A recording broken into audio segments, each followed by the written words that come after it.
रात तक भी हमने परमिशन उनको 1 बजे तक हम उनसे मांगते रहे, पता नहीं क्यों किसके दबाव में परमिशन नहीं दे रहे। मैं तो स्पष्टवादी व्यक्ति हूँ, अगर सरकार जो है मुझे मेरे लोगों के बीच में जाने नहीं देगी, मेरी बातें रखने देगी, तो इसको लोकतंत्र की हत्या को हम लोग कैसे बर्दाश्त करेंगे? भाई मुझे सुरक्षा की आवश्यकता तभी तो जब मैं भीड़ में जा रहा हूँ। जब मुझे आप जाने नहीं दोगे मेरे लोगों के बीच में यात्रा में, तो फिर मैं सुरक्षा का ही क्या करूँगा? तो अपनी सुरक्षा वापस ले लूँ। अच्छा, आपको परमिशन नहीं दी गई, इसके पीछे क्या कारण मानते हैं आप लोग बेहतर जानते हैं। आप लोगों को सब पता है कि सत्ता जब किसी का विरोध करती है, किसी को दबाने का काम करती है, तो उसका एकमात्र कारण होता है कि उन पे जो सत्ता के लक्ष्य हैं वो उस आदमी की वजह से या उस आंदोलन की वजह से कमज़ोर हो सकता है। मैं आज कह रहा हूँ 8 सीटें हैं बिजनौर जिले में, मैं सिर्फ बिजनौर की बात आज करूँगा। अगर यहाँ कमज़ोर वर्गों के लोगों ने समझदारी दिखाई जैसे दिखाई थी 2024 में, तो परिणाम ये होंगे कि भारतीय जनता पार्टी की एक भी सीट इस जिले में नहीं जीत पाएगी। भारतीय जनता पार्टी विधानसभा 8 के 8 विधायक आज़ाद समाज पार्टी काशीराम के होंगे, और मैं फिर कहता हूँ जनता के बीच के होंगे।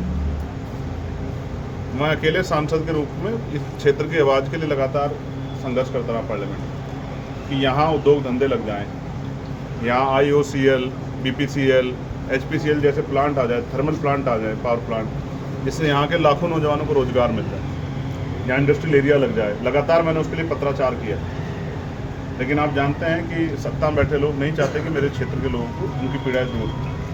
मैं जो निधि मेरे पास है उस समय सड़कें, बिजली की व्यवस्था, पानी की व्यवस्था, लाइट की व्यवस्था,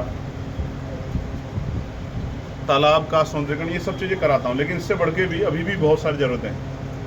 सत्ता अपने सरकार उत्तर प्रदेश की अपने विधायकों को 5 करोड़ रुपए देती है, अपने सांसदों को हम 1 करोड़ रुपए की बात करते हैं। तो ये जो कानून के साथ भेदभाव, ये सब देख रहे हैं हम लोग।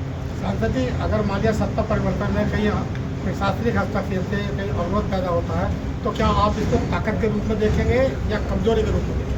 नहीं, कमज़ोर तो हम इसलिए नहीं है कि हम लोग यहाँ ताकत में हैं। भाई अगर हम ताकत में नहीं होते तो पुलिस हमें हमारे लोगों को लाठी मार देती। आप समझे नहीं समझे? कमज़ोरों से कैसे लड़ती है पुलिस?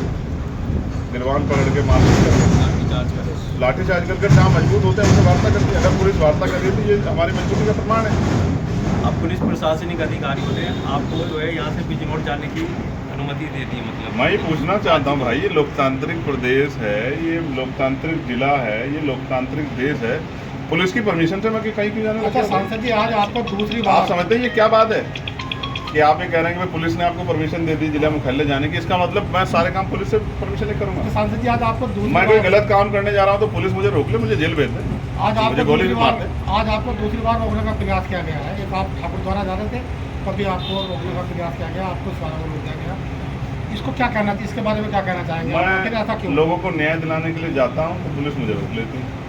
मैं अन्याय करने थोड़ा जाता हूँ, कहीं मैंने अन्याय किया हो मुझे बता दो। आप लोग सब लोग, आप लोग तो पुलिस पत्रकार की हैं। कार्य प्रणाली के बारे में आपका क्या कहना है? पुलिस का कोई दोष नहीं है, पुलिस सरकार के आधार पर कार्य करती है। राजनीतिक मामला है ये, सरकार के आधार पर कार्य करती है, सरकार के आदेश पर कार्य करती है। आज सरकार हमारी होती तो हमारे लिए काम करती है।